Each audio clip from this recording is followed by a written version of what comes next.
తీసుకొచ్చి ప్రజల్లో పెట్టి రామబాణాన్ని వదిలాడు అన్నయ్య జగన్ అన్నయ్య, నేను రామబాణాన్ని అని ఎలా చెప్పింది? ఇప్పుడు ఎలా చెప్తుంది?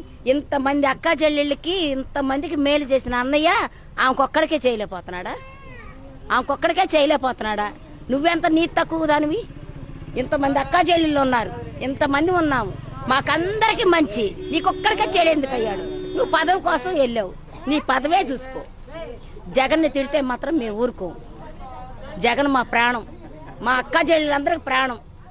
తెల్లారిపాటికల్లా మాకు బియ్యం, పింఛను, మా పిల్లలకి అమ్మఒడులు, వాళ్ళు చదువుకుంటానికి బట్టలేంటి బూట్లేంటి సహనం తెచ్చుతారు. అభివృద్ధి అంటే ఏంటి సార్?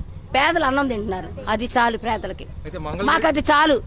మంగళగిరి నియోజకవర్గంలో నారా లోకేష్ సార్ గెలుస్తా అని చెప్పి ఘంటాపదంగా చెప్తున్నారు. గెలవరు సార్, గెలవరు. మాకు అసలు ఎవరు వద్దు, మాకు గెలవనివ్వము కూడా. మేము మా అక్క చెల్లెలు అందరం కలిసి జగన్ తరపున ఉన్నాం, జగన్కే ఓటేస్తాం, జగన్నే గెలిపించుకుంటాం. ఇంతేగాని అభివృద్ధి అభివృద్ధి అంటే ఏంటి సార్? అభివృద్ధి దేనికి అభివృద్ధి? పేదోళ్ళు కడుపు నిండి అన్నం తింటున్నారు. స్టోర్ బియ్యమే 20 కేజీలు వచ్చి డబ్బులు చేతిలో పెట్టి బియ్యం ఇచ్చి వెళ్తున్నాడు, పప్పు ఇచ్చి వెళ్తున్నాడు, తింటున్నాం, కమ్మగా ఇంట్లో పడుకున్నాం. మా కొడుకులు ఉన్నారు, 10 రూపాయలు ఇమ్మంటే ఎక్కడ ఏం జోబులు ఎత్తుక్కుంటున్నారు.